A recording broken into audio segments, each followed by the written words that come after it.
Grief क्या होता है? ग्रीफ ग्रीफ सर होता है कोई नुकसान हो जाना, उसके ऊपर आपका जो कंडीशन होगी। अच्छा, नुकसान क्या होता है? सर, यानी कोई आपका loss नुकसान हो जाना। कैसे हुआ? सर करियर खत्म हो गया, ये नुकसान नहीं, नुकसान कैसे हुआ? ट्रस्ट की वजह से हुआ। कैरियर ख़त्म हो गया और पढ़ा ही नहीं, जी इम्तिहान बगैर पढ़े ही दिया, बगैर तैयारी के इम्तिहान दिया। नहीं सर, तैयारी के साथ दिया था। नहीं, ये तैयारी के साथ ये नतीजा तो नहीं आता ना जो आपका आया। सर अब तैयारी की थी, आगे नतीजा नहीं आया। ये जो ग्रीफ होता है ये उन चीज़ों के हवाले से होता है जिसमें हमारा कसूर नहीं होता है। मैं ऊंची थोड़ी आवाज़ में बोलता हूँ।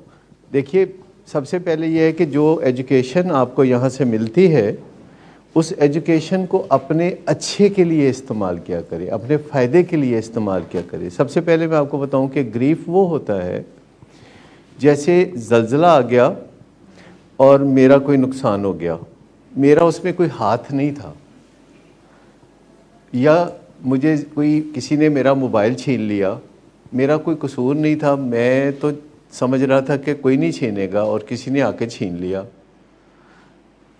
या ग्रीफ वो होता है जिसमें किसी को नौकरी से निकाल दिया गया जिसमें कि उसको नहीं समझ लगती कि मेरा कोई हाथ था। या किसी खातून को डिवोर्स हो गई जिसमें वो समझ रही थी कि नहीं मेरा तो कोई कसूर नहीं है। आप तो समझते हैं आपका कसूर है। सर मैंने मेहनत की है सर। नहीं, आपको तो पता है ना कि ये सारा किया धरा आपका अपना है। पहले था, लेकिन जो आप वाले पेपर में मैंने नहीं। मेहनत करके दिया, इसलिए मुझे फिर मसला हुआ ना कि जब मेहनत की है ना, नतीजा नहीं निकला मेहनत के मुताबिक, इसका मतलब है मेहनत नहीं की थी। क्योंकि हर टाइम पे आपके फैमिली मेम्बर्स हमें बताते रहते थे इम्तिहान से पहले भी कि आप बहुत बिस्तर को पसंद करते थे, बिला वजह बिस्तर पे लेटे रहना, सड़े रहना, ये सारी चीज़ें करते थे। सर मदद से पूछ लें कि इम्तिहान से पहले मैं पढ़ता था और आखिरी दिनों में तो मैंने बहुत इतना नहीं ना पढ़ना काफ़ी, जितना पढ़ना काफ़ी था वो नहीं ना पढ़ा। सर मैं इधर इलाज में था, इलाज के अंदर भी मैं अपनी पढ़ाई कर रहा था। नहीं, उसके बाद इलाज में आपको कहा था कि अच्छा आप पढ़ें, तो आपने कहा नहीं मैंने तो नहीं पढ़ना। सर मैंने कब कहा था? मैं क्यों जी, ऐसा हुआ था? जब जब एक रिजल्ट है, एक बंदे ने पढ़ा होता है तो रिजल्ट आता है, पढ़ा नहीं होता तो रिजल्ट नहीं आता। ये हमें ग्रीफ को बहाना ना बनाएं। ग्रीफ की बात नहीं है सर, मेहनत की है, अब आगे ओहो, मसला ये है कि ग्रीफ, मेहनत करना होता है, नहीं है। यही तो समझाने की कोशिश कर रहा हूँ बरखुरदार कि ये जो इम्तिहान का किसी को नहीं ग्रीफ होता, क्योंकि इम्तिहान में जो जितना पढ़ता है उसका वो रिज़ल्ट आ जाता है। ग्रीफ उन चीज़ों का होता है जिसमें हमारी कोशिशें या कोई चीज़ का दखल नहीं होता, कोई आउटसाइड फोर्सेस हमें नुकसान पहुंचा देती हैं। कोई मर जाता है फैमिली में तो उसका ग्रीफ होता है क्योंकि उसमें लगता है कि हमारा कोई कसूर नहीं है। एक इम्तिहान है जिसमें नंबर आपके आए हैं 35, 36, यानी जो पासिंग मार्क्स थे 200 में से 35, 200 में से 36, ये इस किस्म के नंबर जब आएंगे तो उसका ग्रीफ नहीं होता, उसकी शेम होती है। शेम हो सकती है आपको, अगर आप कहें ना कि मुझे शेम हो रही है कि मेरा करियर ख़त्म हो गया है, लेकिन आपके वालिदैन इस बात पे आपको कुछ भी नहीं कह रहे हैं कि आपका करियर मेडिकल ख़त्म हो गया, तो इस पे वो आपको कुछ नहीं कह रहे। वो कह रहे हैं कि आप नहाया धोया करो, वो कह रहे हैं कि आप उनके साथ बैठ के खाना खाया करो, वो कह रहे हैं कि आप उनके साथ मोहब्बत भरे अंदाज में ज़िंदगी गुजारने का आगाज़ कर दो। वो कह रहे हैं कि चलें MBBS नहीं किया कोई बात नहीं, आप कोई और तालीम जो कि आप कर सकते हो वो आप कर लो। उन्होंने इस बात पे ग्रीफ उनका है कि उनका एक बेटा है जिसे वो डॉक्टर बनाना चाह रहे थे। बचपन से जब आप पैदा हुए थे तो उन्होंने सोचा था कि आपको डॉक्टर बनाएंगे। उन्होंने एक ख्वाब देखा था और उनका ख्वाब टूट गया है। वो अब इस चीज़ पे बहुत तकलीफ़ में है कि बग़ैर उनका कोई कसूर उन्होंने आपकी फ़ीसें दी, उन्होंने आपके तालीम पे ख़र्च किया मुनासिब, और आपकी हर किस्म की मदद करने की कोशिश की, और इस इम्तिहान के सिलसिले में भी आपकी ऐसी मदद करने की कोशिश की जो कि उनको नहीं करनी चाहिए थी। उन्होंने बड़ी ज़्यादा मदद करने की कोशिश की, जानते हैं ना आप। लिहाजा ये जो होता है ना एक दूसरे को कोसते रहना, कौन सा है जी वो, एक दूसरे को कोसते रहना बेबसी की अलामत, इसे कोसना कहते हैं। सर कोस कोई भी नहीं रहा तो सर अभी नहीं, कोस रहे हैं ना। तो मैं वो कह रहा था उस बात पे वो मान क्या चीज़? अभी भी सर ऑप्शन है नहीं नहीं, अब कोई ऑप्शन नहीं है। आपकी ऑप्शन ये है कि आपको चाइना भेज दिया जाए, रशिया भेज दिया जाए, आपको वहाँ भेज दिया जाए 4-5 साल, वहाँ आपको बगैर सुपरविजन के ज़िंदगी गुजारने का मौका दिया जाए। सिस्टर है मेरी उधर मेरे साथ। नहीं नहीं, वो she is not ready to take any responsibility and she is a sister, little sister, उसकी कोई बात नहीं।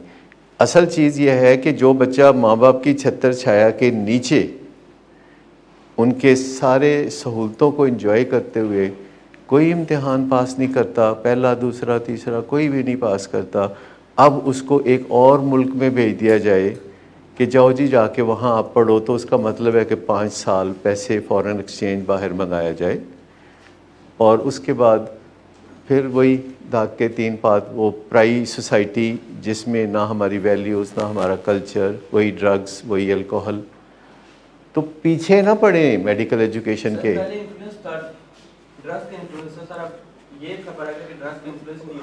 तो राज़ी करना था ना माँ बाप को, राज़ी तो नहीं किया ना माँ बाप को। नहीं नहीं, राज़ी है ही नहीं वो राज़ी है ही नहीं। साथ में हो गया, बाहर गया, मैं इधर महीना नहीं भी आया, आपने कहा था कि आपने। देखिए पहली बात यह है कि ये गलती उन्होंने भी की। मैं हमेशा कहता हूँ कि जब कोई बच्चा ड्रग्स की एडिक्शन में चला जाता है तो मैं बहुत हाथ जोड़ के कहता हूँ कि बस उसकी जान बचाने की कोशिश करें, उसका किरदार बचाने की कोशिश करें, उसकी तालीम और ऊंचे ऊंचे ख्वाबों को दफन कर दें। लेकिन वालिदैन ऐसा कर नहीं सकते। मैं तो समझता हूँ कि ये एक्सेप्शन होगी कि कोई बंदा ड्रग्स से रिकवरी के बाद भी पढ़ जाए। ड्रग्स से रिकवरी के बगैर तो पढ़ने का कोई इम्कान ही नहीं है, पर ड्रग्स छोड़ने के बाद अगर कोई पढ़ जाए तो ये एक्सेप्शन है। हमने ऐसे काम होते देखे हैं और उसमें हिस्सा लिया है कि जो हमारे पेशेंट्स रिकवर होते हैं उनको वापस यूनिवर्सिटी में डालना। उनमें से कई हैं जिन्होंने ग्रेजुएशन मुकम्मल की है, वालिदैन की चूँकि ख्वाहिश थी, उनकी भी ख्वाहिश थी, तो उन्होंने की है कोशिश। लेकिन ये लग्जरी वाली बात है, बंदा नशा छोड़ दे तो बड़ी बात है, ये तो बोनस है, मलाई है। नशा छोड़ दे तो बहुत बात है। हालांकि मुझे ये बातें नहीं कहनी चाहिए दुकानदार की हैसियत से, मुझे ये बातें। रिकवरिंग एडिक्ट सारे अच्छे, इतने 6 प्राइम मिनिस्टर हैं, प्रेसिडेंट्स हैं अमेरिका के, वो रहे हैं। वो एक्सेप्शन है ना। अमेरिका का प्रेसिडेंट बनना एक्सेप्शन ही होता है। अमेरिका का प्रेसिडेंट बनना, पाकिस्तान का बनना, ये एक्सेप्शन वाली बात है। अमेरिका में तो नशा छोड़ के बनते हैं ना, कई मुल्कों में नशा करते करते भी बन जाते हैं। तो वो एक्सेप्शंस हैं, रूल नहीं है। मतलब मुझे तो बहुत सबज़बाग दिखानी चाहिए, मेरी तो दुकानदारी का मामला है ना भाई। मुझे तो आपको बहुत सबज़बाग दिखाने चाहिए कि अच्छा ये हो जाएगा, वो हो जाएगा, फलां हो जाएगा, पर मुझे माफ़ कर दें कि मैं नहीं दिखा सकता सबज़बाग। हम ये कहेंगे कि जो पेशेंट है वो कैंपस लाइफ नहीं गुजार सकता, not as a rule, as an exception. हमने वो देखा है कि एक्सेप्शंस हैं कि ग्रेजुएशन कर ली, माँ बाप ने भी धक्का लगाया, हमने भी धक्का लगाया, बच्चे ने खुद भी बड़ा कोशिश की तो हो गया। कोई चीज़ भी ऐसी नहीं है कि जो नहीं हो सकती, पर ये कोई नॉर्मल पैटर्न नहीं है। जैसे मैं अक्सर बताता हूँ कि सोसाइटी में जो बच्चे कभी ड्रग्स नहीं करते उनमें से भी सिर्फ 4% एजुकेशन मुकम्मल करते हैं। चाहे वो कामयाब हों उसके बाद या ना हो, ये अलग बात है। 4% है जो एजुकेशन मुकम्मल करते हैं।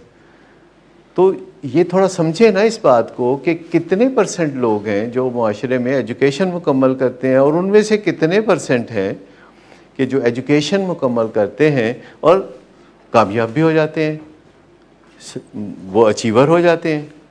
4%। तो 16,000 बच्चे इन्वेस्ट करें तो एक बच्चा जो है वो अचीवर निकलता है। 16,000। तो ये जो दालदलिया है ना उसको कबूल करें इस स्टेज पे, जबकि कोई बंदा रिहैबिलिटेशन सेंटर के अंदर होता है तो हम बातें बहुत दूर की नहीं करते। हनूज दिल्ली दूरस्त, यहाँ बात सिर्फ हो रही है कि एक नॉर्मल बच्चे की तरह, एक नॉर्मल बालिग बच्चे की तरह, अडल्ट चाइल्ड की तरह आप ज़िंदगी गुजार के दिखा दें, फिर देखेंगे क्या करना है क्या नहीं करना। कोई सोने जागने के औकात, कोई माँ बाप के साथ बात करने का तरीका, उनके साथ कम से कम एक टेबल पे बैठ के खाना खाने के हालात, और कुछ थोड़ा बहुत पढ़ने लिखने का रुझान। किताबें सिर्फ कोर्स की नहीं होती, और भी तो किताबें होती हैं ना, आप वो पढ़ सकते हैं जो आपकी ज़िंदगी को संवारें। आप 7 habits of highly effective people पढ़ सकते हैं, आप एग्जेक्टिव स्किल्स पढ़ सकते हैं, आप 6 मोस्ट इम्पॉर्टेंट डिसीजन पढ़ सकते हैं, आप अखबार पढ़ सकते हैं अंग्रेज़ी। सर एमबीबीएस करने में क्या अर्थ है? अगर मैं 8 महीने मुझे बाहर हो गए, मैंने एक दफ़ा भी नहीं। असल में मुझे डर है कि कहीं आप एमबीबीएस करके तो मेरा ना कोई काम ख़राब कर दे। सर ऐसी कोई बात नहीं है। ये है मुझे डर, ठीक है ना। मतलब आप क्या कहलवाना चाहते हैं मुझे? मतलब आपको किसने मना किया, किसने मना किया? नहीं, आपको सारे मौके दिए, हत्ता कि कौन सा मौका दिया? जब मैं बता दें, आप बता दें सर, कौन सा मौका दिया? आपको मेडिकल कॉलेज में दाखिल कराया। सर वो तो पहले की बात है ना, उस टाइम तो मैं। हाँ, तो उससे पहले की बात ही कर रहा हूँ। वो आप ही का वाकया है ना, किसी और का तो नहीं। सर उस टाइम मैं नहीं कर सके ना। इधर भी बुक्स दी, इधर भी घर लेके दिया कि इस घर में रहो और पढ़ो, और पढ़ने की बजाय बुरे लड़कों से दोस्ती डाली, नशई लोगों से दोस्ती डाली। अब तो नहीं सर, मैं इन्फ्लुएंस में ना, पहले तो मैं एडिक्ट था। नहीं, अभी भी आप सोबर नहीं है। सोबर समझते हैं सर? मुझे 8 महीने हो गए, मैं 1 मंथ से ऊपर इधर नहीं आया, उसके बावजूद भी सर। देखिए, आप नशा नहीं कर रहे पर आप सोबर नहीं है। मैं आपको बताऊं कि नशा ना करना एब्स्टिनेंस है, ये एक और चीज़ है। आप सोबर नहीं है। सोबर वो होता है जो अपने आप के साथ पुरसुकून होता है और दूसरों के साथ भी पुरसुकून होता है, और उसी के पढ़ने का कोई इम्कान होता है। देखिए, जो भी अपने साथ पुरसुकून है, जिसका दिल अपने साथ लगता है और दूसरों के साथ भी लगता है, फैमिली मेम्बर्स के साथ लगता है, वो सोबर है। और जो सोबर है वो पढ़ भी सकता है, वो कारोबार भी कर सकता है। जो सोबर नहीं है, बेचैन रूह है, चिड़चिड़ेपन में है, डिप्रेशंस में है, उसको किसी ठंडे मुल्क में भेज दिया जाए, रशिया भेज दिया जाए कि जाके एमबीबीएस करो। देखें जी, मैं आप सबसे पूछ लेता हूँ, यहाँ हम सब मिलके भी मशवरे कर लेते हैं, बिल्कुल मेरी बात पे ना जाइएगा। आप बिल्कुल जो आपकी खुदा लगती सच्ची बात है वो कीजिएगा कि एक बंदा जो पाकिस्तान में माँ बाप के ज़ेरे साया रहते हुए लग्जरी माहौल में एमबीबीएस का बिल्कुल कुछ नहीं बिगाड़ सका, 4 साल में एक भी इम्तिहान पास नहीं किया, और इसमें ये आखिरी इम्तिहान इन्होंने नशा छोड़ने के 6 माह बाद दिया, नतीजा आया तो 0। उस बच्चे को किसी रशिया में, किसी चाइना में भेज दिया जाए कि तुम वहाँ जाके रहो हॉस्टल में और हम हर महीने यहाँ से ख़र्चा भेजें, इस मंसूबे में कुछ रखा है? Not advisable. कोई एक बंदा ज़रूर कहे कि एडवाइजेबल है और फिर बताए कि क्यों। मैं आपसे चाहूँगा कि कोई एक बंदा ज़रूर कहे कि ये होना चाहिए और उसकी कोई दलील दे।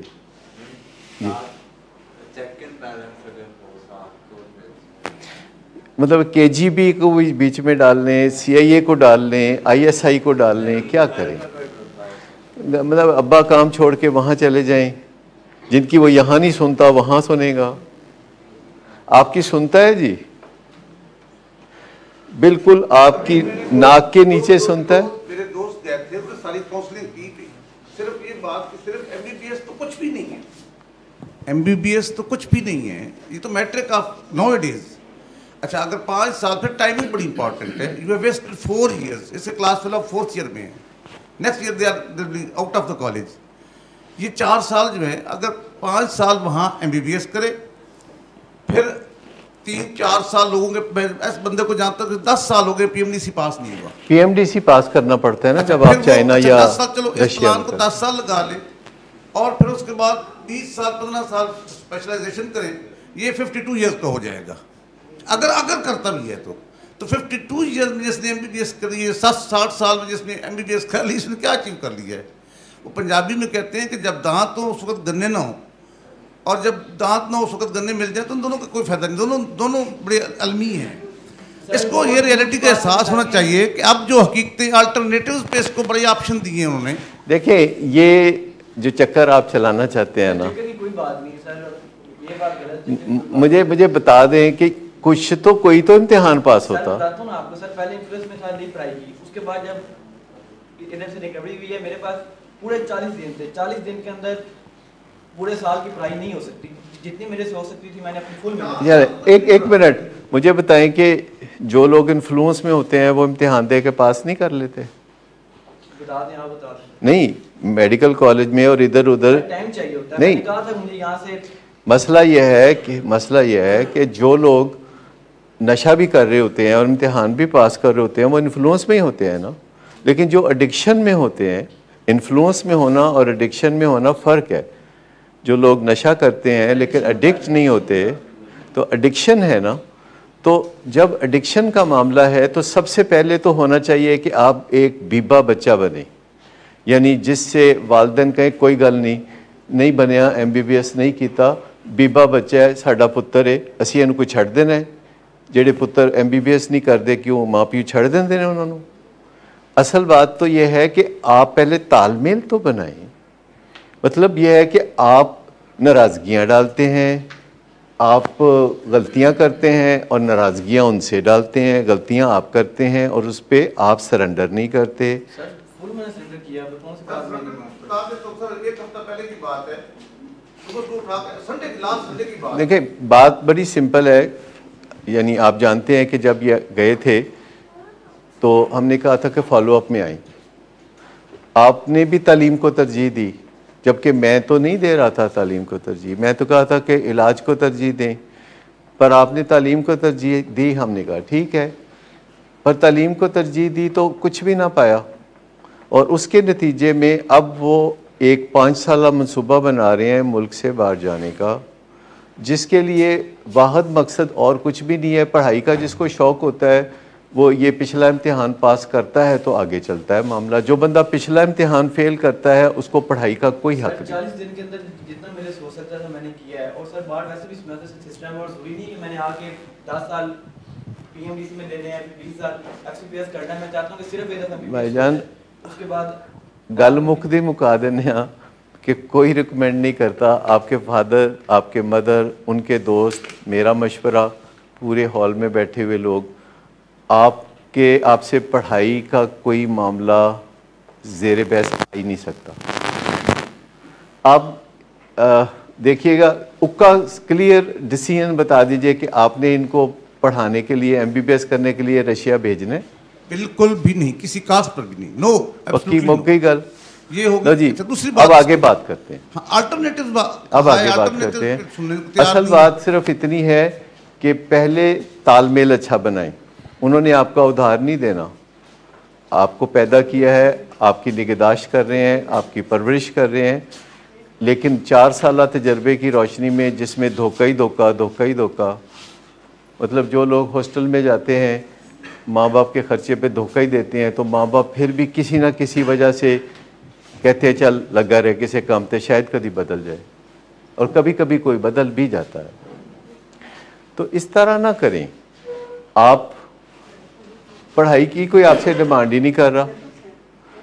डिमांड कर रहे हैं कि जियो और जीने दो की पॉलिसी पे रहो, जीने दो। डिमांड सिर्फ वो आपसे कर रहे हैं कि हमें जीने दो और जियो। 2 बातें, आप जियो, हमें जीने दो, और घर के वसाइल का अच्छा इस्तेमाल करो।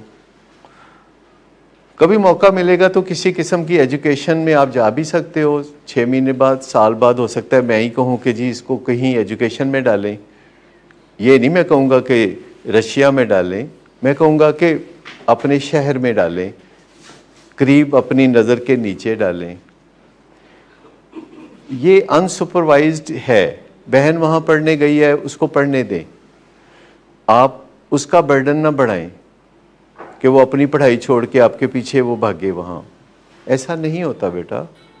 सर इधर मैंने गलती करनी थी सर, मैंने अभी तक 8 महीने हो गए, मैंने कुछ ना कुछ कर लेना था। उसके बाद सर बाद ये जो ये दफा एडिशन, ये सारी बातें जो है ना, ये बुरी बातें हैं। इधर मैंने गलती करनी होती तो कर लेते, आप गलती करते आप फिर इंडोर में आ जाते। सर कोई मसला नहीं, मैं वैसे भी तैयार हूं, मैंने वैसे भी कहा कि तुम साइकोसिस में हो, तुम इंडोर आ जाओ, मैंने कहा ठीक है। नहीं, साइकोसिस में तो आप कोई नहीं है ना, मैं चाहता हूँ आप इंडोर में आओ, पर मैं ये ज़रूर चाहता हूँ कि आप कायदे करीने के मुताबिक चलना शुरू हो जाए। और वो है कायदा करीना कि आप, मैं तो कहूँगा कि लाहौर में छोटा सा घर रहने की जगह अब लें, और ये तो छोटा सा ठिकाना जो है कैंप ऑफिस जैसे होता है ना, कैंप ऑफिस, लाहौर को कैंप ऑफिस बनाएं। और ये बच्चा जो है डेली 6 डेज ए वीक आए, 1 महीने के अंदर आपके घर में अमन चैन ना आए तो फिर आप कहिएगा, ठीक है। मैं नहीं कह रहा कि वो 1 महीने में फरिश्ता हो जाएगा, घर में अमन चैन आ जाएगा कि आप जो दुखते हैं, आप बिस्तर पे लेट के सड़ते हैं। इधर तो घर में तो पीछे चैन आ ही जाएगा ना, जब उधर घर जानी नहीं तो फिर चैन पीछे आ ही जाएगी, मतलब यही हमारा। नहीं, वो साथ रहेंगे, वो साथ रहेंगे, बेशक साथ रहेंगे। मैं ये नहीं कह रहा ना, मैं नहीं कह रहा ये बात। मैं चाहूँगा कि आप जब यहाँ रहें तो कभी वालदा साथ रहें, वो जाएं तो वालिद साथ रहें, वो जाएं तो कोई बहन भाई साथ रहे। मतलब कहने का है कि एक देखो, वो काबिल से आके आपके पीछे देखो, कहाँ से आके कहाँ बैठे हुए हैं। आप कहाँ से आए जी? वेस्ट अफगानिस्तान से। किस मकसद के लिए आए लाहौर में? आपने फॉलो अप के लिए लाहौर में किसी जगह ठहरे हुए हैं? किस जगह ठहरे हुए? होटल में ठहरे हुए, ठीक, होटल में ठहरे हुए हैं और आ रहे हैं, साथ फैमिली मेम्बर कोई ना कोई आ रहा है, कोई जा रहा है, कोई आ रहा है, कोई जा रहा है। ये तो इट मेक्स सेंस। और अगर नशे का मसला हल हो जाता है, जो कि बड़ी खुशनसीबी की बात होगी और बड़े भाग की बात होगी, तो उसके बाद सब कुछ आपकी तमन्नाएं पूरी की जाएंगी। 10 साल लग जाएंगे, जगह बंदे अपने भी रहे तो फिर 10 साल नहीं, 6 महीने में ये पोजीशन आ सकती है कि मैं आपकी ख्वाहिशात के साथ खड़ा हो जाऊँ। नहीं, ना 6 महीने में ये कह रहा हूँ। मैं नशा ना करना जो है बहुत अच्छी बात है, लेकिन मैं सोब्राइटी की बात कर रहा हूँ। देखो, बेशुमार लोग हैं जो नशा नहीं करते और दुनिया की और अपनी ज़िंदगी अजीरन बना के रखते हैं। पहली बात यह है कि घर में अमन व सुकून चाहिए। देखिए, आजकल सारी कौम जो है ये कोरोना वायरस के पीछे पड़ी हुई है। और आज शाम भी एक टीवी पे प्रोग्राम है जो मुझसे वो पूछेंगे कि जी आपका क्या ख्याल है कि ये जो सारा पैनिक है, ये जो सारा रौला है कि मैच भी बंद, शादी हाल भी बंद, बच्चों के स्कूल भी बंद और यूनिवर्सिटियां भी बंद, इम्तिहान भी बंद, सब कुछ। और ये ऐसी सूरत में है जब लाहौर में कोई केस कोरोना वायरस का नहीं है, पाकिस्तान में कोई वबा नहीं है, जो बाहर से लोग आ रहे हैं वो कोरोना वायरस से इन्फेक्टेड है, पाकिस्तान में कोई वबा नहीं है। मैं आपको बताऊं कि ये बड़ी गौर से सुनने वाली बात है, ये आपके काम आएगी जो मैं बताने लगा हूं कि जो वुहान है शहर चाइना का, उसकी आबादी 1 करोड़ और 10 लाख है। लाहौर की आबादी भी असली कमोबेश इतनी है, और वहाँ पे ये वबा फूटी और 1 लाख लोगों को तेज़ी के साथ कोरोना वायरस का अटैक हो गया। उस 1 लाख में से 3000 दुनिया से चले गए, और उसके बाद वो कोरोना वायरस का अटैक जो है अपनी साइकिल पूरी करके ख़त्म हो गया, और अब वहाँ रोज़ के कोई थोड़े तादाद में लोग जो हैं जो अफेक्ट हो रहे हैं। अच्छा, ये जो परसेंटेज बनती है ये 2-2.5% बनती है, 2-2.5% बनती है। उनकी जो कोरोना वायरस जिनको हुआ तो 2.5% उनमें से जान खो देते हैं, और ये वो होते हैं जो या तो बूढ़े होते हैं या बच्चे होते हैं, या जिनको टीबी होती है, या जिनको डायबिटीज़ होती है, या जिनको ब्लड प्रेशर होता है, या जिनकी इम्यूनिटी किसी वजह से लो होती है, या जिनके घर में लड़ाई होती है, जिनके घर में टेंशन होती है, जिनके घर में एडिक्शन होती है। ये वो लोग हैं जो किसी न किसी वजह से कमज़ोर होते हैं।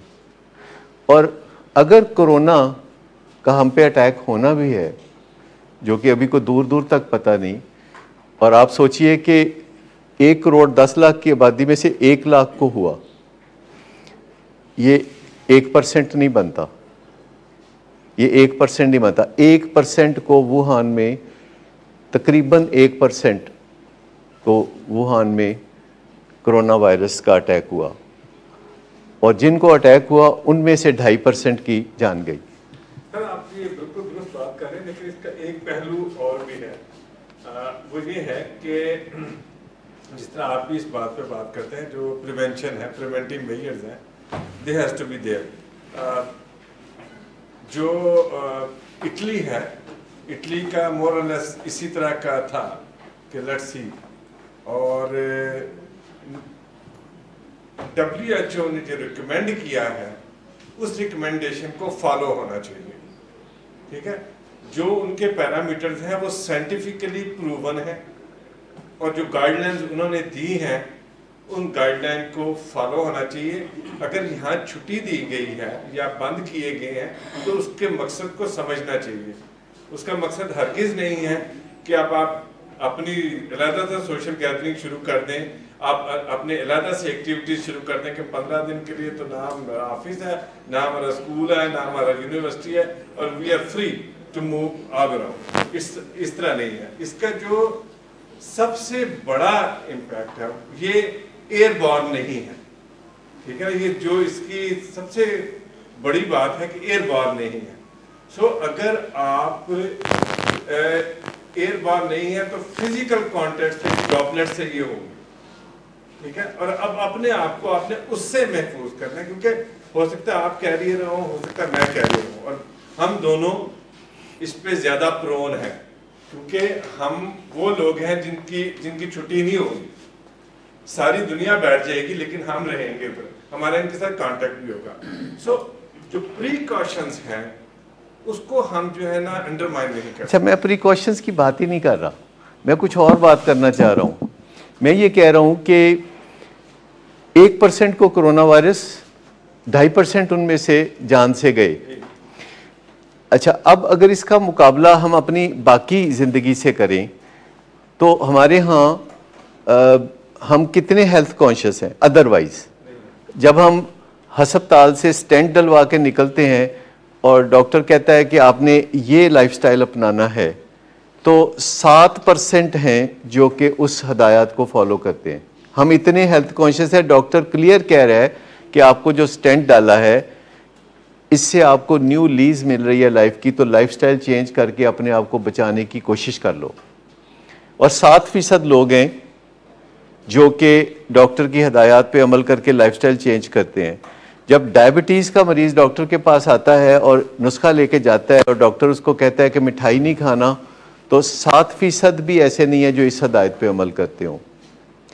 जब हम कहते हैं कि एडिक्शन के इलाज के बाद आपको फॉलोअप में आना होगा, और ये वाहद आपकी होप है कि आप आगे एक प्रॉस्परस ज़िंदगी गुजार सकते हैं, तो हमें 41 साल हो गए जद्दोजहद करते हुए कि आप अच्छी तरह से जान परख कर लें कि फॉलोअप ही असल इलाज है। इंडोर ट्रीटमेंट में उस असल इलाज के लिए आपको प्रिपेयर किया जाता है। इंडोर का सिर्फ ये मकसद है कि आप आउटडोर में आने के लिए तैयार हो जाओ। यानी यहाँ फहद बैठे हैं, जब ये इंडोर इलाज में आए तो ये इंडोर इलाज में आने के लिए तैयार नहीं थे, इनकी मर्ज़ी के ख़िलाफ़ इनको इंडोर इलाज में डाला गया। और मेरे ज़हन में पर्पज़ ये था कि इंडोर इलाज के नतीजे में इनको आउटडोर इलाज पे कन्विंस करना है। अब मैं देखता हूँ कि रोज़ 2:40 पे अपने फादर के साथ ये आते हैं, ये वॉक करते हैं, ये खुशू व खुशू से अपना फॉलोअप कर रहे हैं, तो हम समझेंगे कि बस जो इंडोर इलाज का मकसद था वो पूरा हो गया, अब आगे इलाज आउटडोर इलाज है। तो एक तालमेल जो है फादर के साथ बन गया, एक दूसरे की कुर्बत में मज़ा आने लगा। ये वो चीज़ें हैं जो हम फैमिली को सिखाना चाहते हैं कि आप एक फैमिली बन जाए। फिर ये जो फैमिली में ब्रीच आ गया था, जो फैमिली में बीच में आपके दीवार आ गई थी, एक फायर वॉल, एडिक्शन आपके और आपकी फैमिली के दरमियान एक फायर वॉल खड़ी कर देती है, आग की दीवार खड़ी कर देती है कि जब उसके करीब आते हैं तो सेक लगता है, तपिश आती है। तो मैं ये कह रहा हूँ कि पानी अब भी हम साफ़ नहीं पीते, जो कि एक बुनियादी ज़रूरत है कि इंसान को पानी साफ़ पीना चाहिए, और अभी भी हम ओवर ईटिंग करते हैं। जो सारी दुनिया कहती है कि ओबेसिटी या मोटापा एक ज़बरदस्त बीमारी है जिससे आपकी जान जा सकती है, तो जो साइंटिफिकली बहुत ही प्रूवन चीज़ें हैं, कोरोना के बारे में मैं माजरत से ये कहूँगा कि अभी जितनी भी एहतियातें हैं ना, ये हाइपोथेटिकल है।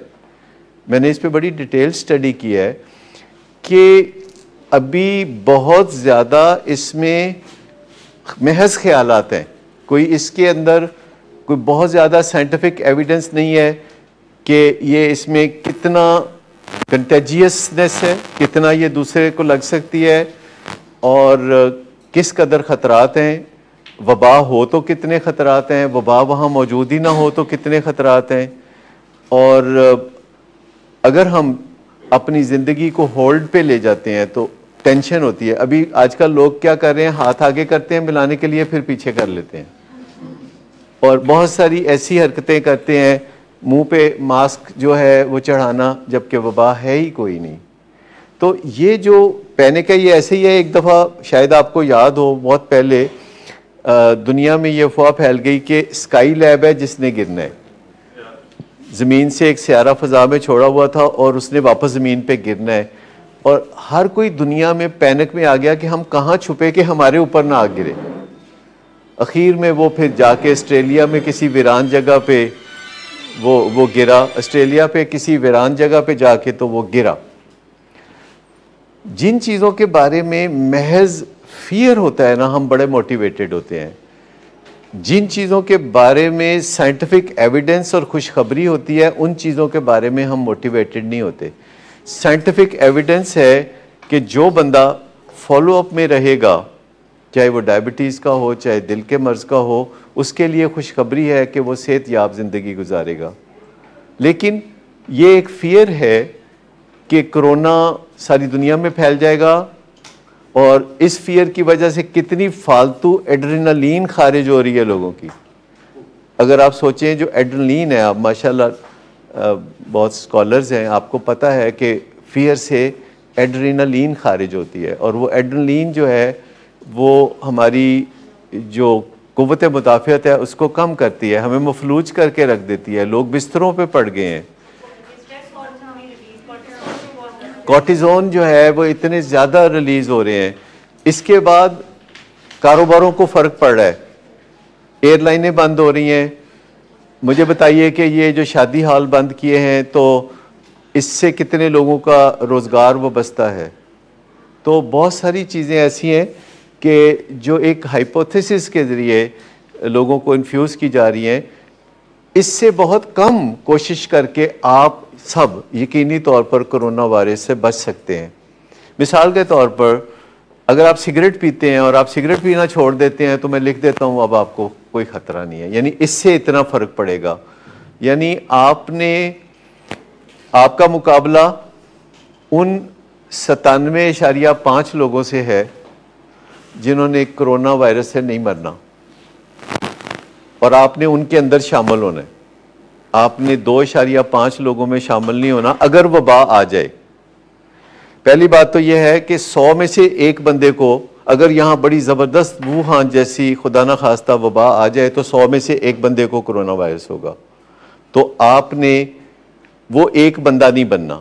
जैसे मैंने एक दफ़ा कहा था ना कि अगर किसी मोहल्ले में बहुत सारे घर हों, DHA में कोठियाँ हों और 15-20 घर हों और उस मोहल्ले में कुछ CEOs रहते हों, कुछ पुलिस ऑफिसर रहते हों, कुछ फ़ौजी रिटायर्ड या हाज़र सर्विस रहते हों और एक हेड मिस्ट्रेस रहती हो और उसने अपने घर के इर्द गिर्द कोई हिफाजती हसार भी ना बनाया हो, जबकि बाकी लोगों ने कुत्ते भी रखे हों और बहुत कुछ किया हो, तो मुझे बताइए कि अल्टीमेटली अगर डाका पड़ेगा तो किसके घर पड़ेगा? तो आपका मुकाबला किससे है? आपको देखना है कि आपका मुकाबला किससे है। जब भी कहीं कोई मसला होगा तो एक सर्टन परसेंटेज है जो मुसीबत में फंसेगी और एक सर्टन परसेंटेज है जो कि मुसीबत में नहीं फंसेगी। और उसकी प्रोबेबिलिटी कैसे डिज़ाइन होगी? देखिए, इस शहर में रोज़ाना लाहौर में ट्रैफिक के हादसे होते हैं और उसमें कुछ लोग जान खो देते हैं। मुझे बताइए कि जो ट्रैफिक कवानीन की पाबंदी करते हैं उनका इम्कान ज़्यादा है या जो ट्रैफिक कवानीन की पाबंदी नहीं करते उनका इम्कान ज़्यादा है? जो नहीं करते। ठीक, लेकिन अगर कोई ट्रैफिक के कवानीन की पाबंदी करता है तो गारंटी तो वैसे उसको भी कोई नहीं है। तो आप प्रोबेबिलिटी पे काम कर रहे होते हैं, आप इम्कानात पे काम कर रहे होते हैं कि अगर आप सिगरेट पीते हैं तो कोरोना वायरस के नाम पे आप सिगरेट पीना छोड़ दें। अगर आप अपने माँ बाप, बहन भाइयों और बीवी बच्चों से लड़ाइयाँ करते हैं तो कोरोना वायरस के नाम पे ये लड़ाइयाँ छोड़ दीजिए। अगर आप नशे करते हैं जिससे कि कुव्वत मुदाफ़ियत नीचे आती है, शराब पीने से लिवर ख़राब होता है और कोकेन से या क्रिस्टल मेथ से पैरानोया होता है, मेंटल हेल्थ ख़राब होती है और इंसान अपना सफाई सुथराई का ख्याल नहीं रख सकता, हाइजीन का ख्याल नहीं रख सकता। ये बात जानते हैं ना कि ज़्यादातर आप जब नशे की बीमारी में मुब्तला होते हैं तो आप हाइजीन का ख्याल नहीं रखते, आप अपने कमरे को मेस्ड अप रखते हैं, आप हाथ नहीं धोते, आप नहाते नहीं, आप नाखून नहीं तराशते, आप माँ बाप से लड़ाई भी करते हैं और आपकी कोई डाइट भी कोई स्पेशल नहीं होती। जब खा लिया तो खा लिया, नहीं खाया तो नहीं खाया, नशा मिलना चाहिए। तो कोरोना वायरस के नाम पे इन चीज़ों की तरफ तवज्जो दें। अच्छा, मिठाइयाँ ना खाएं क्योंकि मिठाइयाँ सेहत के लिए नुकसानदेह होती हैं। ज़्यादा गोश्तखोरी ना करें, वो नुकसानदेह होता है। अगर आप वॉक नहीं करते तो आप वॉक करना शुरू कर दें। तो आपने एक्चुअली उन 100 बंदों में से एक बंदा नहीं बनना जिसको कोरोना वायरस होगा, और उन 100 बंदों को जिनको कोरोना वायरस होगा उसमें से आपने 2.5 बंदे नहीं बनने, कुल 3.5 बंदे। यानी आपने 3.5 आदमियों में नहीं आना। 10,000 बंदों में से आपने, यानी अगर मुझे बताइए कि कौन है आप में से जो 10,000 बंदों के साथ दौड़े और वो आखिरी 3 आदमियों में हो। आप में से कोई है, कोई इतना है, कोई गया गुजरा? अच्छे भले हैं माशाल्लाह आप, कि अगर आपकी रेस 10,000 बंदों के साथ स्टार्ट कराई जाए तो आप आखिरी 3 बंदों में आ जाएंगे। ये है जी जी। नहीं तो आपसे भी बड़े बड़े चैंपियन हैं। तो मैं ये सिर्फ उम्मीद दिला रहा हूँ आपको, और साइंटिफिक उम्मीद दिला रहा हूँ कि 10,000 बंदे लाहौर में, खुदा न खास्ता अगर फुल ब्लोन वबा आ जाए, आप हमें मास्क से तकलीफ़ उठा रहे हैं या आप मफलूज हो रहे हैं या किसी तरीके से हो रहे हैं, आपने अपने अंदर जो ताकत है, कुव्वत मुदाफ़ियत है, वो इतनी ज़रूर रखनी है कि 10,000 बंदों में आप वो आखिरी 3 बदनसीब बंदे ना हो। वो 3 आप कुछ कहें।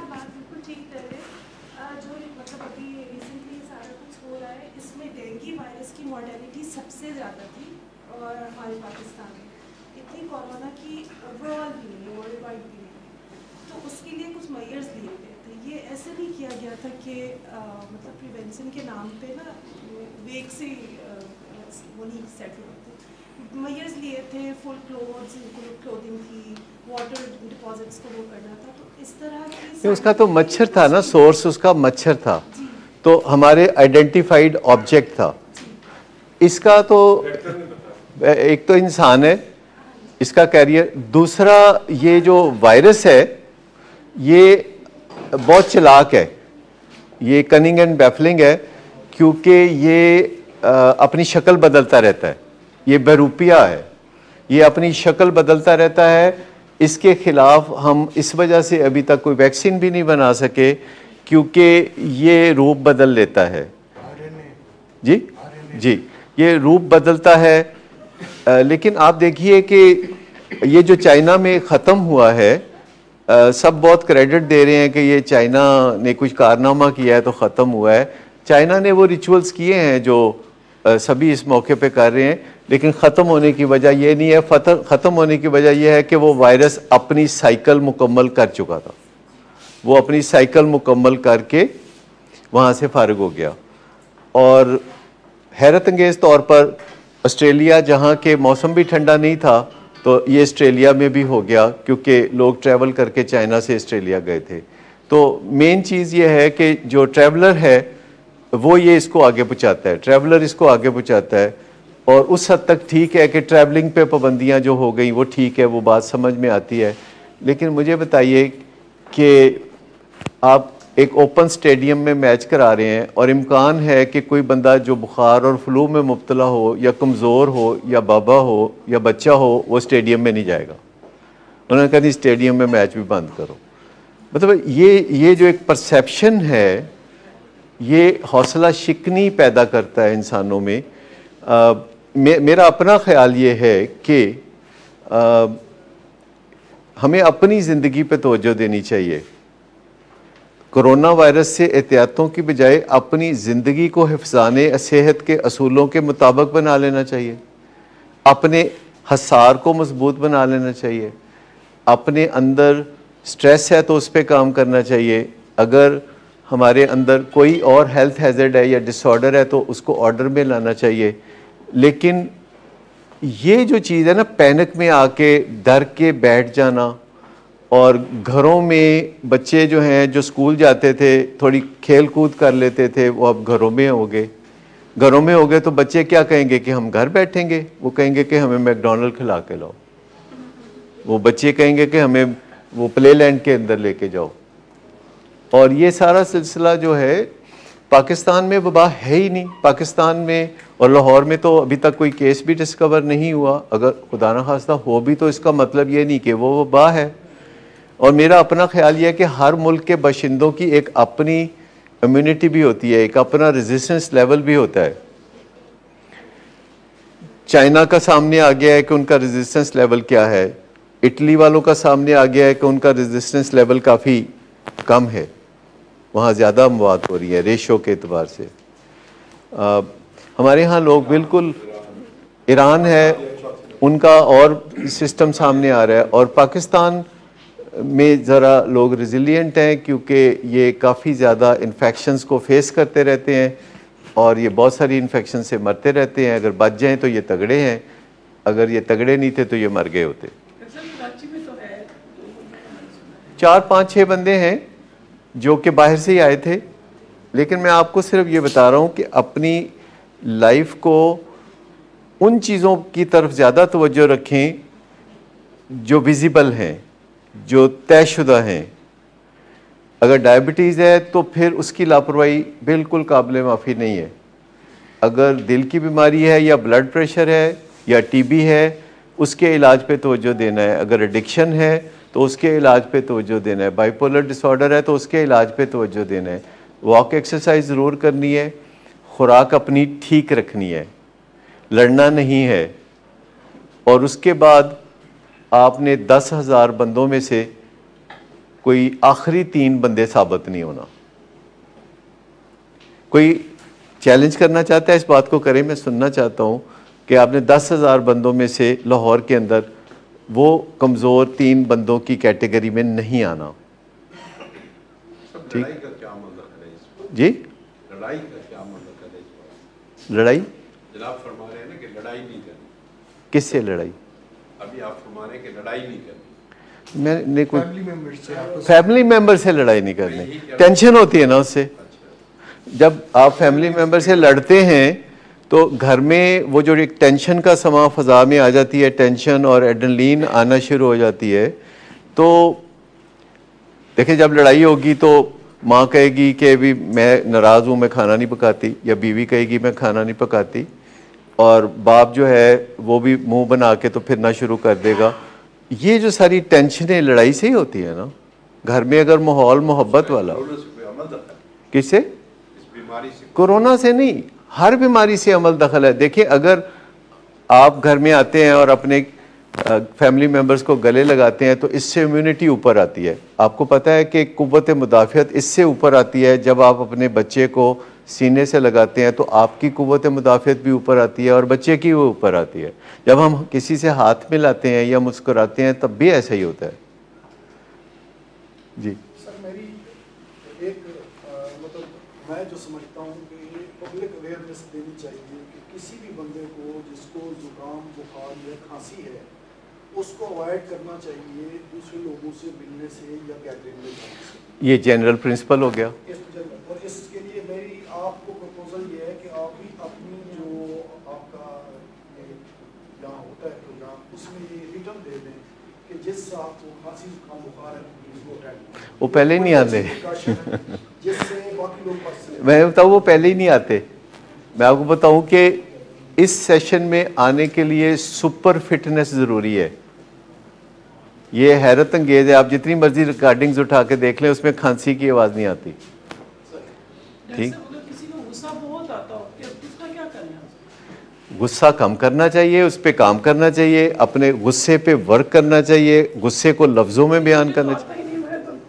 बेटे की बात कर रही हूँ तो गुस्सा बहुत आता है। किधर है साहब, गुस्सा क्यों आता है आपको? आज ये थोड़ा सा चच्चू के साथ बोला है फोन पे, तो उसको बड़ा मैं उसको तो मुझे समझ नहीं आ रही थी कि मैं इसको कैसे समझाऊं, लेकिन ये कुछ टाइम बाद ये बिल्कुल सेट हो गया था। देखिए, गुस्से को आप जिस तरह बुरी नज़र से देखते हैं, गुस्सा इससे भी ज़्यादा बुरा है, क्योंकि गुस्सा एक्चुअली उस केमिकल की वजह से आता है जिस केमिकल की वजह से इंसान का दिमाग ख़राब होता है। डोपामीन से ही दिमाग ख़राब होता है, डोपामीन से ही डिल्यूजन्स होते हैं, डोपामीन ही स्किज़ोफ्रेनिया के पीछे। इशू है ये सुबह के टाइम पे ना, जब उठता है, चाहे देर से उठे चाहे जल्दी उठे, तब इसका मूड खराब होता है। ये बीमारी मूड डिसऑर्डर है ना, पता नहीं आपने हमारी। इसका इलाज बड़ा सिंपल है। मैं आपको बताऊं कि ये सारी जो बातें कर रहे हैं मेरे बच्चों को, लेकिन regular attendance of this session makes you much better. You don't have to say. आपको अनकॉन्शियसली लर्निंग ऐसी आती है, आप जो कर रहे हैं इसी से ठीक हो जाएगा। आप आ रहे हैं, अपनी अटेंडेंस को अच्छा बनाएं, तो आपकी जो, जैसे हम हर वक्त ये बातें करते हैं, कोरोना वायरस की बात भी हुई तो हमने कहा कि लड़ाइयाँ ना करो घर में, तो आपने कहा कि लड़ाइयाँ तो कोरोना वायरस ना की ताल्लुक है। तो मैंने आपको बताया ना कि आखिरकार हमें चाहिए क्या कोरोना वायरस से फाइट करने के लिए, कि हम 10,000 लोगों में से आखिरी 3 बंदों में ना आए। और इसके लिए अगर हम वॉक करते हैं, लड़ाइयाँ नहीं करते घर में, और अपनी डाइट सही रखते हैं, और अपनी सेहत का ख्याल करते हैं, नींद पूरी करते हैं, और गुस्सा नहीं करते, तो मेरा ख्याल है कि आपको कोरोना वायरस छू के भी नहीं गुजर सकता। ये आप मुझे बता दीजिए कि 10,000 बंदों में से इतनी रेशो है कि 10,000 बंदों में से आपने 3 आखिरी लोगों में नहीं होना। वैसे तो आप सब अपने बच्चों को कहते हैं ना, पुत्र अव्वल आना है, अव्वल आना है, यही कहते हैं ना आप। इससे तो कम पे आप कॉम्प्रोमाइज़ नहीं करते कि अव्वल आना है। आप चाहते हैं कि मोहल्ले में घर भी सबसे ज़्यादा आपका खूबसूरत हो, आप चाहते हैं गाड़ी भी आपकी सबसे अच्छी हो, आप चाहते हैं शोहरत भी आपकी सबसे अच्छी हो, नाम बड़ा भी आपका हो, अचीवर भी आप बड़े हों, आप ये चाहते हैं। तो मैं जो आपको कह रहा हूँ कि वो आखिरी 3 बंदे जो 10,000 में से हैं, उनमें नहीं होना आपने। और बाकी चीज़ों में भी आप यूँ ही कर सकते हैं कि अगर आपके मोहल्ले में कुछ और घर हैं तो आप देखें कि वो क्या हिफाजती मेजर्स करते हैं, और आप उन हिफाजती मेजर्स को थोड़ा सा कम्पीट कर लें। कहीं भी सर्वाइवल ऑफ द फिटेस्ट है। इस दुनिया का जो कानून है वो है सर्वाइवल ऑफ द फिटेस्ट। जो ज़्यादा फिट होगा वो बचेगा, जो ज़्यादा फिट नहीं होगा वो नहीं बचेगा। आपको शायद सुन के हैरत हो कि ये हमारे नॉर्दर्न इलाके हैं, सर्दियों में जितने बुज़ुर्ग हैं उनको ख़तरा होता है कि वो कहीं जान ना खो दें। ज़्यादातर अमवात सर्दियों में होती हैं, और उन लोगों की होती हैं जो कि 70, 80, 85 के होते हैं। लेकिन सारे बुढ़े तो नहीं मर जाते। अभी भी आप मरी में जाएं, सर्दियों में जाएं, गर्मियों में जाएं, बड़े बड़े बुढ़े लोग जो हैं वहाँ घूम फिर रहे होते हैं, स्मार्ट होते हैं, पहाड़ों पे उनका पेट नहीं बड़ा होता। लेकिन कुछ को ज़रूर ख़तरा होता है, और वो भला किस चीज़ से मरते हैं सर्दियों में? वो फ्लू से मरते हैं। वो फ्लू होता है उनको, और फ्लू उनका जो है फिर नमूनिया की तरफ चला जाता है। हस्पताल होते कोई नहीं, और हाइजीन उनकी होती कोई नहीं, पानी उनके घर में कोई नहीं, बिजली उनके घर में कोई नहीं, और गर्माइश उनके घर में कोई नहीं। मैं सिर्फ इतना आपको बता दूं कि अगर आप अपने टेम्परेचर नोट कर लें और आप कोशिश करें कि आपका बॉडी टेम्परेचर नीचे ना जाए, ये आप बड़ी आसानी से कोशिश कर सकते हैं। अभी भी रेजिडुअल सर्दी है और अगर आप थोड़ा बहुत स्वेटर अभी भी पहन लें जो कि शायद ऑड लगे, लेकिन अगर आप अपनी हीट थोड़ी बचा लें तो आपको फ्लू का ख़तरा नहीं है। अगर आप आइसक्रीम ना खाएं, तो सिर्फ आइसक्रीम ना खाएं, कोल्ड ड्रिंक्स ना पिएं और बर्फ़ का या ठंडे पानी का, इन चीज़ों का इस्तेमाल ना करें। अच्छा, मुझे नहीं पता, डॉक्टर साहब शायद बताएं कि कोई ऐसी दवाइयाँ होती हैं जो कि आपके टेम्परेचर को कम करती हैं, एंटीपायरेटिक्स, ठीक होती है ना, जो आपके टेम्परेचर को कम करती हैं। क्या ऐसी कोई दवाई होती है जो आपके टेम्परेचर को बढ़ाती है? ठीक, वो ऐसी कोई दवाई नहीं होती कि जो आपके टेम्परेचर को बढ़ाए। हम बचपन में सुनते थे कि वो प्याज पता नहीं बगल में रख लें तो पता नहीं, आपने सुना होगा कि उससे बुखार हो जाता है। अच्छा, अगर आप सिर्फ अपने बॉडी टेम्परेचर को 1 डिग्री सेंटीग्रेड या 0.5 डिग्री सेंटीग्रेड बढ़ाने में कामयाब हो जाएं तो आपको कोई वायरल इन्फेक्शन नहीं होगी, क्योंकि आपका जिस्म एक अपर ग्रेड पे काम कर रहा होगा।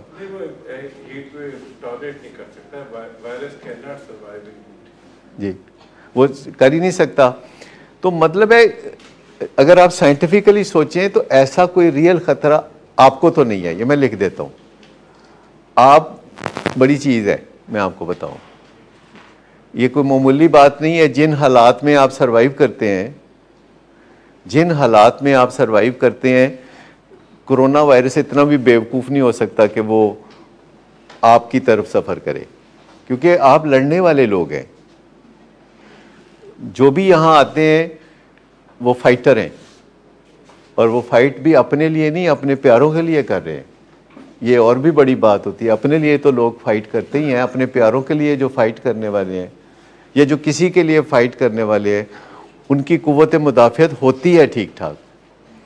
लिहाजा बिल्कुल इस किस्म के वहमों में पड़ने की ज़रूरत ही नहीं है। हाँ, अगर आप सिगरेट पीते हैं तो फिर हो सकता है डाउट। अगर आप कोई हाइजीन का ख्याल नहीं रखते, जनरली गंदा पानी पीते हैं, नींद पूरी नहीं करते, नींद से नफ़रत है, घर में लड़ाइयाँ डाल के रखी हुई हैं और दोस्त कोई नहीं है, अगर आपका सपोर्टर कोई नहीं है अगर आपका, तो फिर तो हो सकता है।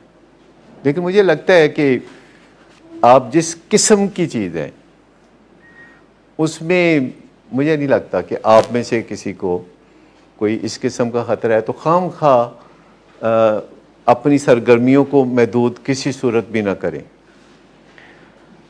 कोरोना वायरस भी एक वायरस है, और भी वायरसेस हर वक्त आपकी फ़ज़ा में, बैक्टीरिया, डस्ट इतनी है हमारे यहाँ, अगर देखें तो पॉल्यूशन हवा में इतनी है।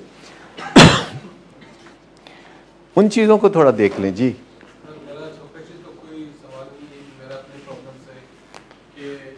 मेरा सवाल है कि ये ड्रग इंड्यूस पैरानोया में और ऑब्सेशंस में क्या फ़र्क है?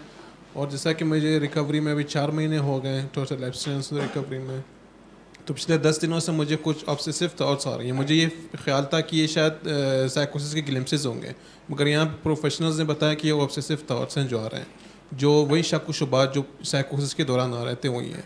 तो ये क्या आते हैं, नॉर्मल हैं? और सर इसके बारे में देखिए, अगर ऑब्सेसिव थॉट्स जो हैं वो डाउट के हैं तो ये पैरानोया की तरफ बात जाएगी। लेकिन अगर ऑब्सेसिव थॉट हैं, यानी बार बार ख्याल आता है और आपको पता है कि ये ख्याल मुझे बिला वजह आता है, आप उस ख्याल को पसंद नहीं करते, आप उस ख्याल को रिजेक्ट करते हैं, जो बार बार आता है आप उस ख्याल को रिजेक्ट करते हैं। जैसे फ़र्ज़ करें किसी बंदे को ख्याल आता है कि मुझे कोरोना वायरस हो जाएगा और बार बार ये ख्याल आता है, तो ये एक ऑब्सेसिव थॉट है, क्योंकि आजकल चारों तरफ से ये बात हमें फीड की जा रही है। लेकिन ये जो पैरानोया होता है ये शक नहीं होता, ये पक होता है। पैरानोया कभी भी कोई कंप्लेन के तौर पर नहीं बताता।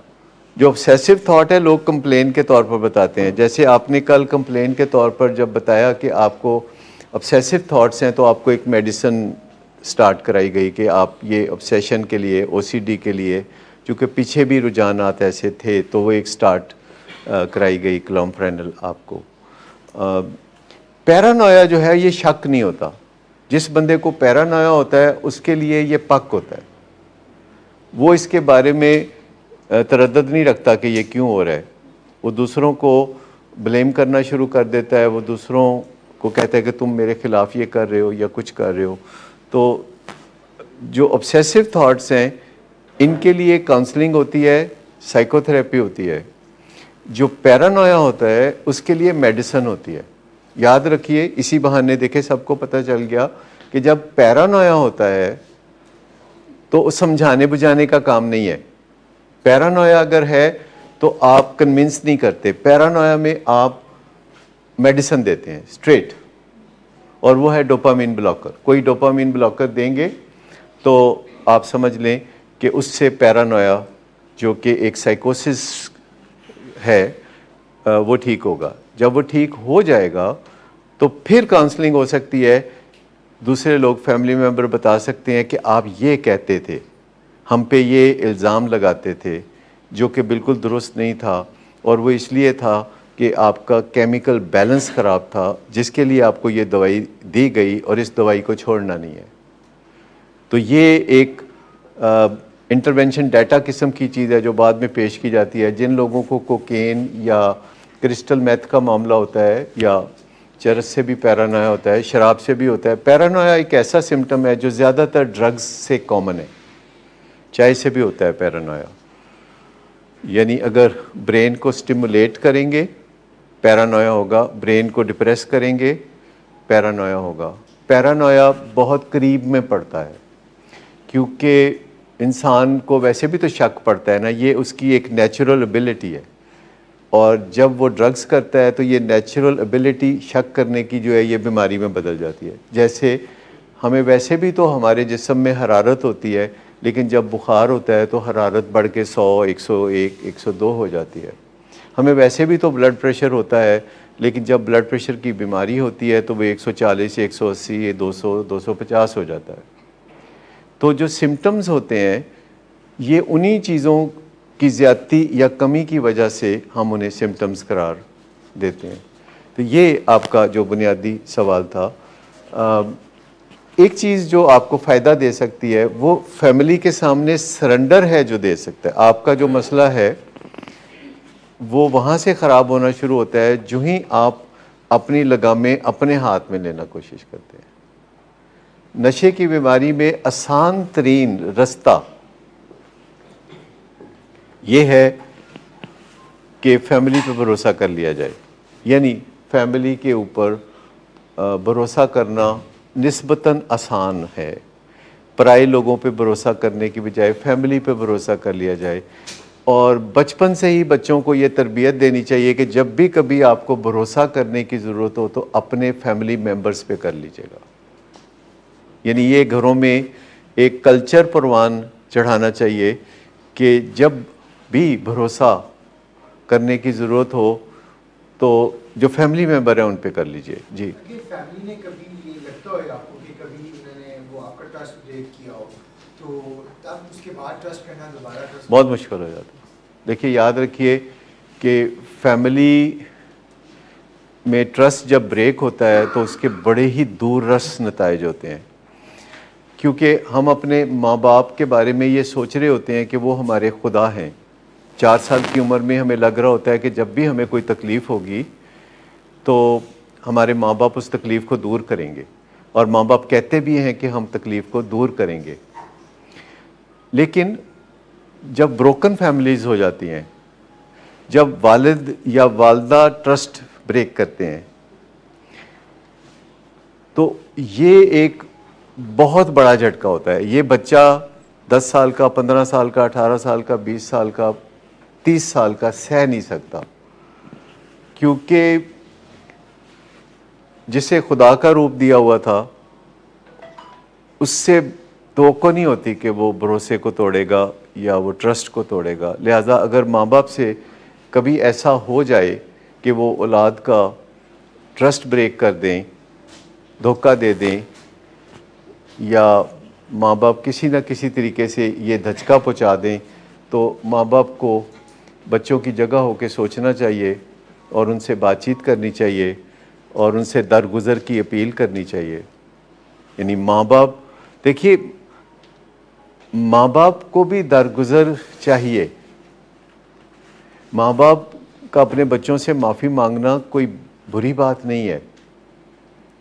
कभी कभी आपको अपने आप से भी माफ़ी मांगने की ज़रूरत होती है। अगर आपने अपने आप को ड्रग्स के सुपुर्द रखा कुछ साल, तो अपने आप से भी माफ़ी मांग लें। और माँ बाप के साथ खामोशी के साथ रंजिश पालना और बॉडी लैंग्वेज से उनको मैसेज देना नफ़रत का, या फेशियल एक्सप्रेशन से उनको पैगाम देना कि उनमें कोई कोताही है, और दिन ब दिन फिर ये बढ़ता चला जाता है। मैं मुख्तलिफ़ किस्म के जो काउंसलिंग के काम करता हूँ, उसमें एक चीज़ ये भी बड़ी सामने आ रही है कि जो बच्चे वालिदैन से रंजिश रखते हैं कि वालिदैन ने या वालिदैन में से किसी एक ने उनको धोखा दिया। अगर ब्रोकन फैमिली हो तो बच्चों को दोनों से गिला होता है कि आप दोनों ने अपनी यूनिटी को तोड़ के हमें धोखा दिया। और अगर उनमें से कोई एक हो जिसने इनफिडेलिटी का शिकार हुआ, तो बच्चों को चाहे वो 4 साल के हों 5 साल के हों तो थोड़ी थोड़ी समझ आ जाती है। लेकिन जब वो 10 साल के होते हैं तो उनको ज़्यादा समझ आ जाती है। जब वही बच्चे 15 साल के होते हैं तो उनको और ज़्यादा समझ आ जाती है। वही बच्चे 25 साल के होते हैं तो नफ़रत भी उनके कद के साथ बढ़ती रहती है। और वालिदैन गिले शिकवे करते हैं, कभी वालिदैन ब्राइब देते हैं, कभी ऐसे वालिदैन जिन्होंने बच्चों के ट्रस्ट को ब्रेक किया होता है तो वो उनको रुपए पैसे से खुश करने की कोशिश करते हैं, जो सिर्फ वक्ती फ़र्क पड़ता है, ज़्यादा फ़र्क नहीं पड़ता। या वालिदैन बच्चों को थ्रेट देते हैं कि अगर तुमने मेरे साथ अच्छा सलूक ना किया तो मैं फिर तुम्हारा ख़र्चा रोक लूँगा या तुम्हारे मुस्तकबिल के ऊपर ख़र्च नहीं करूँगा। आप याद रखिए कि ब्राइब से यानी रिश्वत से काम नहीं बनता और धमकी से काम नहीं बनता। मैं इस वजह से कि आप अथॉरिटी की पोजीशन में है तो आप धमकी से काम चला लेंगे, तो ऐसा नहीं होता। ऐसे मौके पे अगर वालिदैन ने बच्चों का ट्रस्ट ब्रेक किया हो और कोलैटरल डैमेज जो है वो बच्चों का हुआ हो, तो वालिदैन को उसके लिए दरगुज़र या माफ़ी की अपील करनी चाहिए, बात करनी चाहिए। और सज़ा के अमल को रोकने का इसके अलावा कोई तरीका नहीं। Over the time, over the years वो चीज़ बिल्डअप होती जाती है। बेशक आप उसको कह दो कि आपने कर दिया, मैं वो कर दिया मैं, लेकिन ओवर द टाइम वो बहुत ज़्यादा बिल्डअप अंदर ही अंदर चीज़ें बिल्डअप होने लगती हैं। देखिए इंसान के अंदर एक चीज़ है ना, रिजेंटमेंट। रिजेंटमेंट एक लफ्ज़ है अंग्रेज़ी का, जो असल में लफ्ज़ बना था वो था रीसेंटमेंट, और बाद में वो लफ्ज़ रिसेंटमेंट बन गया। ये इटालियन ज़बान का लफ्ज़ है रिजेंटमेंट, यानी रीसेंटमेंट, कि आपको किसी से शिकवा हुआ दिन के 11 बजे और आप रंजीदा हो गए और वो बंदा अपने घर चला गया, आप अपने घर चले गए, लेकिन 12 बजे आपने दोबारा अपने दिमाग में उस ख्याल को एक चक्कर लगवाया और कहा कि इसने मुझे ये ऐसा क्यों कहा, और आपको एक नया गुस्सा आ गया, थोड़ा सा ताज़ा गुस्सा आ गया, और 2 बजे आपने फिर उसको दोहराया, शाम 4 बजे फिर दोहराया। पहाड़ बनाते रहते हैं और बात नहीं करते और एक दूसरे से खामोशी इख्तियार करते हैं, और बात ना करने से मसला कभी भी हल नहीं होता। मसला लिंगर ऑन होता है, तकलीफ़ लिंगर ऑन होती है। तो बात करने की ज़िम्मेदारी वालिदैन पे होती है। देखिए जब भी एक बड़ा होगा और एक छोटा होगा, एक CEO होगा और एक सबॉर्डिनेट होगा, तो बात करने की ज़िम्मेदारी बड़े पे आएगी, क्योंकि वो बातें करने का ज़्यादा चैम्पियन है, उसने दुनिया में ज़्यादा बातें की हुई हैं, उससे तो रखी जाती है कि वो बात इनिशिएट करेगा। अक्सर व बेशतर मुझे ऐसे चीज़ों से वास्ता पड़ता है कि वालिद से कोई गलती हुई 20 साल पहले, कोई बच्चा था उस वक्त 10 साल का था, अब वो बच्चा 30 साल का है और वो बच्चा अपनी ज़िंदगी में बहुत ज़्यादा डिप्रेस्ड है, विड्रॉन है, वो ना पढ़ लिख सका, ना वो उसने कोई काम किया। वो वालिद आते हैं तो वो पिछले कमरे में चला जाता है, वो पिछले कमरे में आए तो वो ऊपर की मंजिल में चला जाता है। तो इस तरह के जो केसेस आते हैं तो उनसे खुल के बात करनी पड़ती है। पहले बच्चों से बात करनी पड़ती है, फिर वालिदैन से बात करनी पड़ती है, फिर उनके दरमियान डायलॉग ओपन कराया जाता है। और जब डायलॉग ओपन होता है तो फिर बहुत रोना भी आता है, बहुत आंसू भी निकलते हैं कि इतना वक्त ज़ाया किया, एक दूसरे के साथ बात नहीं की।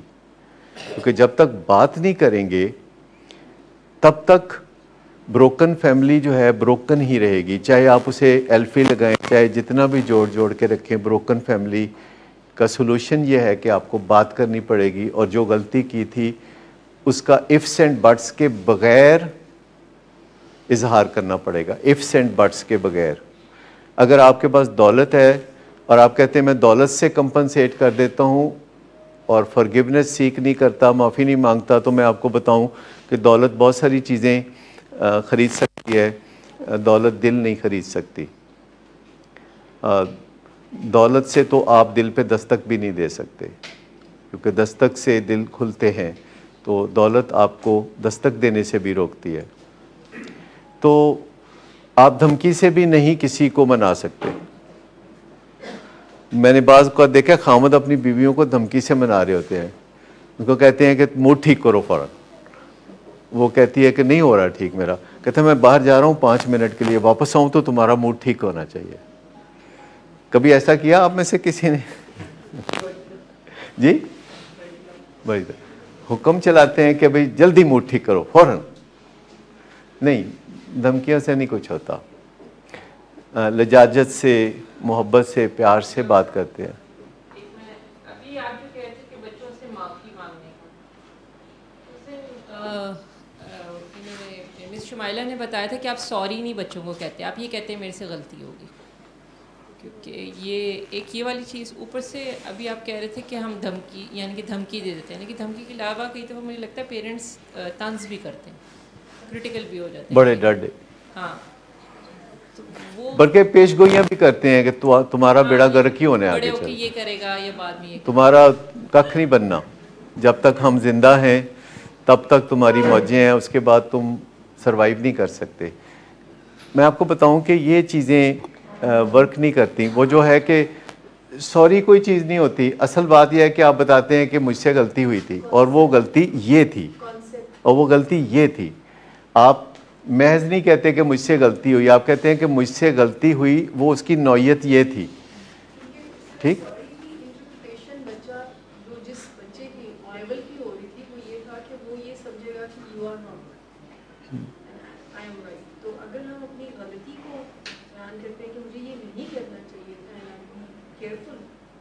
और बंदा कह सकता है कि जब मुझसे ये गलती हुई थी तो मुझे इदराक नहीं था कि ये गलती है, अगर वाकई ऐसा था।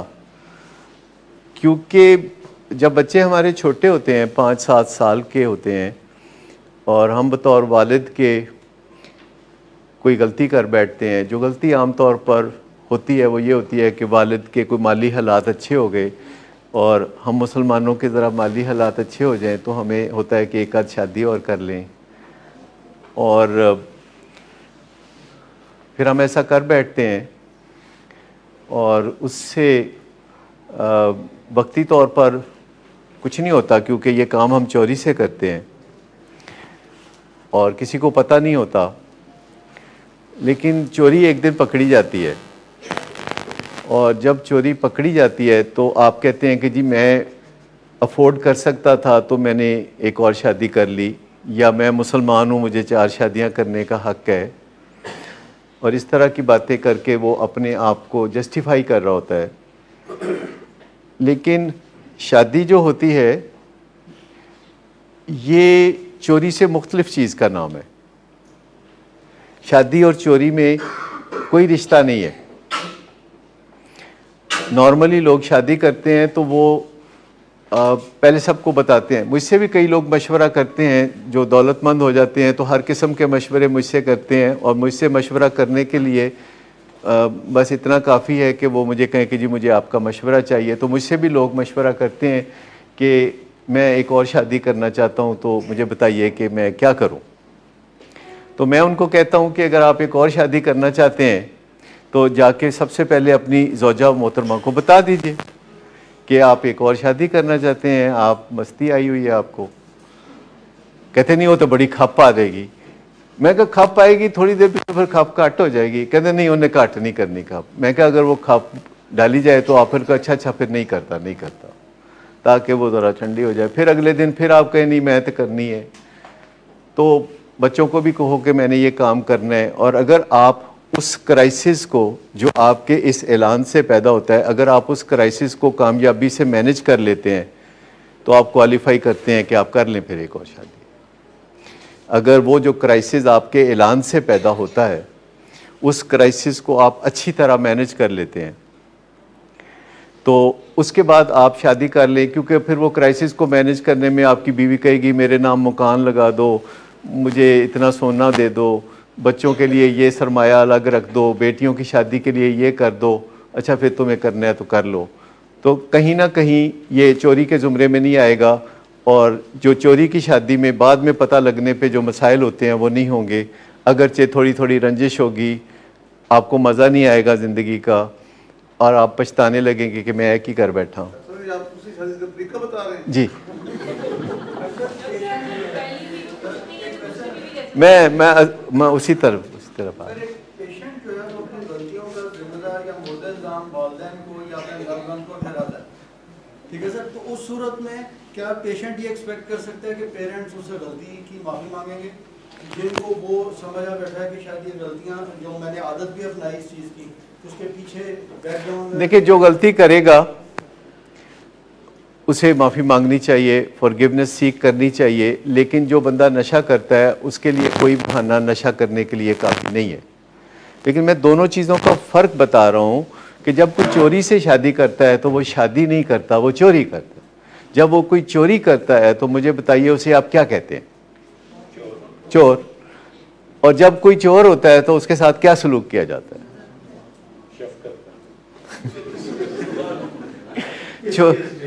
चोर के साथ तो फिर बुरा ही सलूक होगा ना।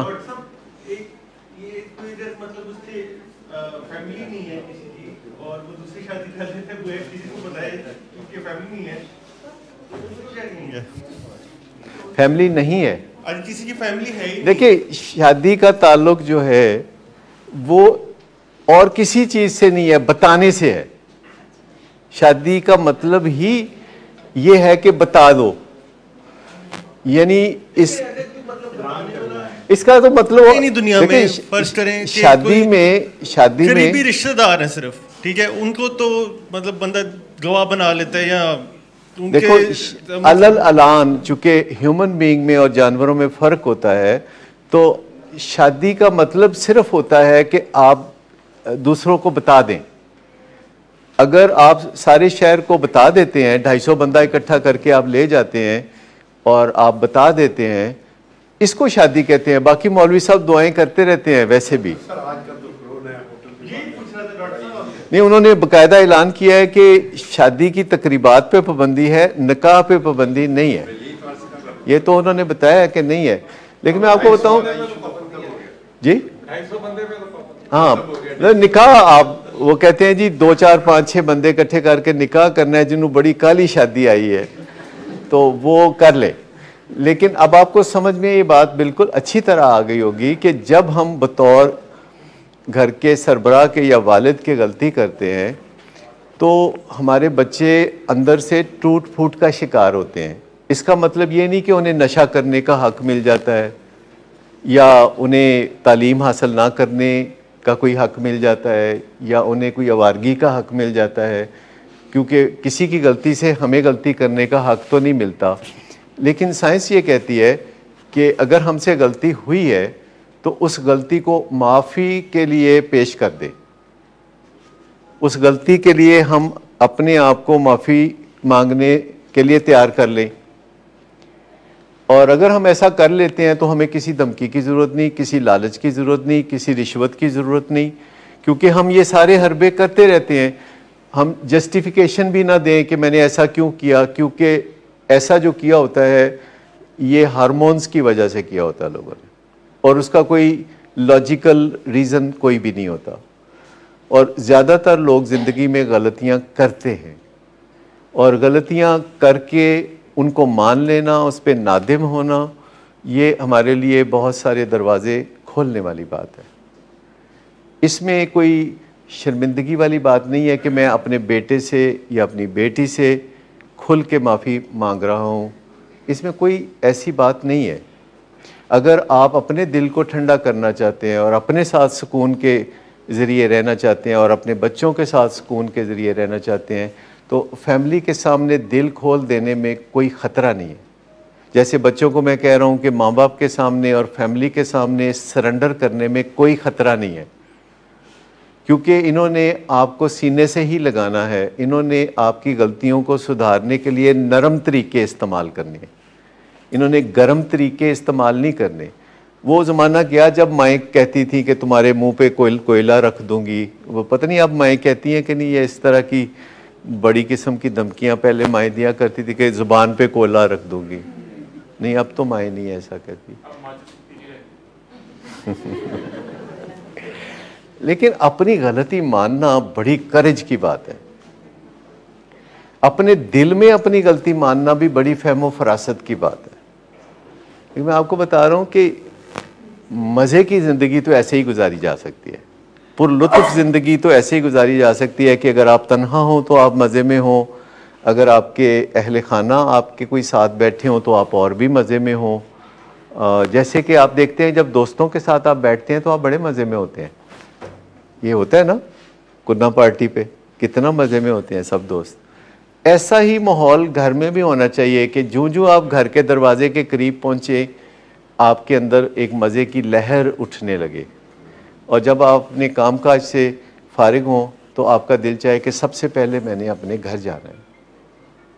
इसे एक बहुत ही बड़े ऑथर है जिन्होंने बड़ी किताबें लिखी हैं इन टॉपिक्स पे, शेम के टॉपिक पे, फैमिली के टॉपिक पे। उनका नाम है doctor John Bradshaw. Doctor John Bradshaw ख़ुद एक अल्कोहलिक थे और उन्होंने बड़े गोल्ड मेडल लिए थे मेडिकल कॉलेज में, और जब उनके गोल्ड मेडल्स का ऐलान हो रहा था स्टेज में तो वो शराब के नशे में धुत एक एक्सीडेंट का शिकार हो रहे थे। घर से वो निकले थे कि आज मैं गोल्ड मेडल लेने जाना है मुझे, तो मैं आज शराब नहीं पीऊँगा। और वो घर से जब निकले तो फिर उनको ख्याल आया कि नहीं, थोड़ा तो सेलिब्रेट करना बनता है, तो एक जगह रुक के उन्होंने 2 ड्रिंक ले लिए। आप यूँ समझें कि गुजरांवाला जाके तो उनको गोल्ड मेडल मिलने थे, और लाहौर से निकले तो काला शिकाकू पहुँच के उन्होंने 2 ड्रिंक ले लिए। फिर उन्होंने कहा कुछ भी नहीं हुआ, बहुत अच्छा हो गया, और मुरीद के जाके 2 और ले लिए, कामों की जाके 2 और ले लिए, अहमदाबाद जाके 2 और ले लिए, और फिर एक्सीडेंट हो गया। और एक्सीडेंट जब हुआ और अस्पताल में उनकी आँख खुली तो पूछने लगे कि मैं कहाँ हूँ। जैसे आपने नहीं पूछा उस दिन कि मैं कहाँ हूँ, तो उन्होंने बताया कि जी आप यहाँ हैं, अस्पताल में हैं और आप ड्रंक हैं। कहते मुझे तेज़ी से अल्कोहलिक्स एनोनिमस की मीटिंग में ले चलो,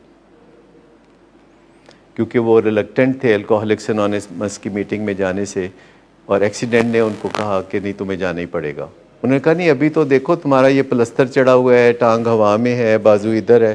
कहते जिस हालत में भी हूँ ना, मुझे इसी हालत में ले चलो। That was the turning point in his life. और फिर उन्होंने 6 किताबें लिखी, बहुत बड़े डॉक्टर नशे की इलाज के वो हैं, और 6 किताबें लिखी, जिनमें से एक किताब का नाम है healing the Shem that binds you. एक और किताब लिखी द फैमिली, एक और किताब लिखी होम कमिंग। अगर आप ये किताबें पढ़ना चाहें तो आपको इनकी फ़ोटोकॉपियाँ हमारे यहाँ से मिल सकती हैं, पाकिस्तान में ये दस्तयाब नहीं है। अगर फैमिली को बनाना है और घर को संवारना है तो मैं आपको बताऊं कि ये ज़्यादा मुश्किल नहीं है, ये बहुत आसान है। लोग ज़्यादा मुश्किल तरीक़ों में पड़े हुए, लोग हमेशा मुश्किल पसंद होते हैं, वो आसान काम नहीं करते कि वॉक करें और कोरोना वायरस से बचें और खाना वाना ठीक रखें, नींद पूरी करें और कोरोना वायरस से बचें, फैमिली से ना लड़ें और कोरोना वायरस से बचें, और अपनी सेहत को ऊंचे दर्जे पे रखें और बचें। लोग इन चीज़ों के पीछे बहुत भागते हैं कि जिनके अंदर फियर साथ होता है, फियर स्ट्रिकन। और ये सारी चीज़ें जो हैं, इससे अल्टीमेटली हमारे ज़हन में जो खौफ होता है अल्टीमेटली वही हो जाता है। ये भी साइकोलॉजी कहती है कि जिस चीज़ से हम डरते हैं हमारा दिमाग जो है वो समझता है कि ये चीज़ हम चाहते हैं। मुझे बताइए कि कभी किसी के ज़हन में हो कि मेरा एक्सीडेंट ना हो जाए, मेरा एक्सीडेंट ना हो जाए, कहीं मेरा एक्सीडेंट ना हो जाए, तो फिर क्या होता है? एक्सीडेंट हो ही जाता है।